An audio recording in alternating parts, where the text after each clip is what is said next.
Hi guys, it's Globalization and I am your host Hassan Nadeem. Purpose of this tutorial is to build a strong analysis of the audience about the recent COVID-19 outbreak, more commonly known as coronavirus. The agenda of the tutorial is to discuss the following in detail. Firstly, ongoing blame game and geopolitics in the international political arena amid the outbreak. Secondly, projection of the trajectory of the post-coronavirus world, which is simply the anticipation that how the world may look once the virus dies out. And last but not the least, other important dimensions of the topic. But before getting into the details, we need to be in line with some important facts and figures and the brief background of the pandemic. Coronavirus originally originated in Wuhan city, China. However, it has drastically spread all across the globe. According to World Health Organization, about 800,000 people are affected with approximately 38,000 deaths. The report also mentions that the intimidating virus has spread to 202 territories. Here, what matters is that were we ready for such a deadly disease? No, we were not. Let's relate it to some interesting facts. Statistics by International Campaign for Abolishment of Nuclear Weapons show that 1 year of US nuclear weapon spending could have provided 300,000 ICU beds and 3,500,000 ventilators. Similarly, in the UK, nuclear spending cost nearly about $8.7 billion, which could have been used to purchase 100,000 ICU beds and 3,000 ventilators if invested in the healthcare industry rather than expanding nuclear arsenal. Let's take a look on different factors vis-a-vis this recent COVID-19 outbreak. Geopolitics, which is now taking a turn towards virus politics. President Trump once again called COVID-19 the Chinese virus, as said the country China has terribly affected America, just as before he was supposed to speak with the Chinese President Xi Jinping.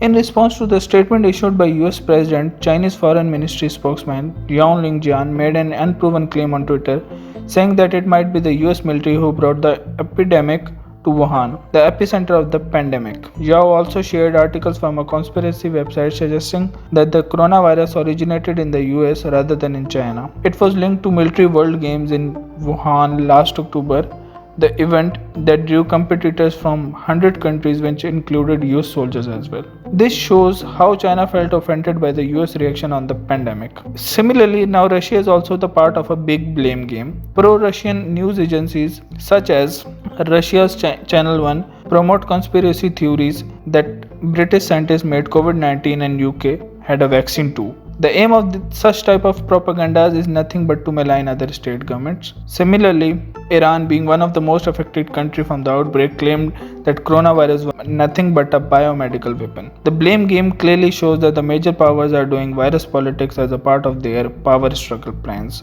Here, the question which comes into mind is that coronavirus something about rising China, because China has taken center stage by building a hospital in 6 days, and it has also effectively contained the virus as well. WHO, which is World Health Organization, said that the China has launched the most rapid and effective containment program in history. Mortality rate in China could have been far greater if it had not reacted to the outbreak with such a vigilant response. It is also interesting to note that East is challenging the West. Western nations such as Italy, Spain, UK and the US are the ones bearing the brunt of COVID-19, while the countries in the East such as China, South Korea, Taiwan, Singapore, and Hong Kong have successfully contained it to some extent. This is something unprecedented shift in a global dominance. Since the disintegration of the USSR, the US, which wields immense power, both soft and hard, had been the world's sole superpower. In fact, significant changes in the international politics theater could have been spotted with Donald Trump's ascent to the top position as President of US, which signaled the beginning of nationalism and populism taking center stage. This has left a void on the world stage, a void that is to be filled by China, partly in a bid to flaunt its capability and partly trying to change the narrative of the coronavirus pandemic, for which it is being widely blamed.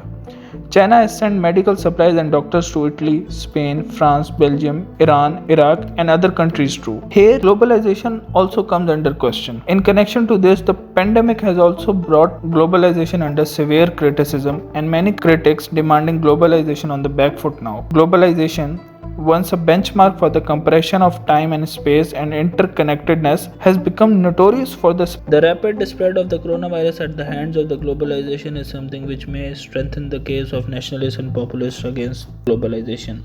Another important aspect to note here in this ongoing intense situation is about the world economy. Given the near shutdown of many economies, IMF is forecasting a global recession in 2020.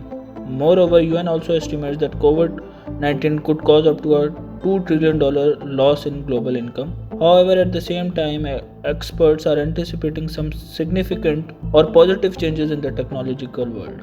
In such a scenario, people are likely to move towards a digital world and cryptocurrency things. Similarly, people are also likely to prefer working from distant locations to avoid human interaction. For example, online classes and distant mode of education may become a trend in the post-coronavirus world. Experts view this change as a positive one. It has some negative effects too, as people will be more vulnerable to privacy invasion with onslaught of the digital world unemployment. For example, a pizza delivery boy may be replaced with some other delivery facility to avoid physical contact in the post-COVID-19 world. Lastly, intellectuals also need to view the scenario in some different dimensions as well. Most importantly, the religious one, as the people would move towards religion as they see the deadly coronavirus as the end of the world, and this will lead to the formation of cults. We have already seen that the religious dogma did play a role in spreading the virus. We have also seen the example of the Iran. In case of a crisis, people look towards the sky, dividing the world into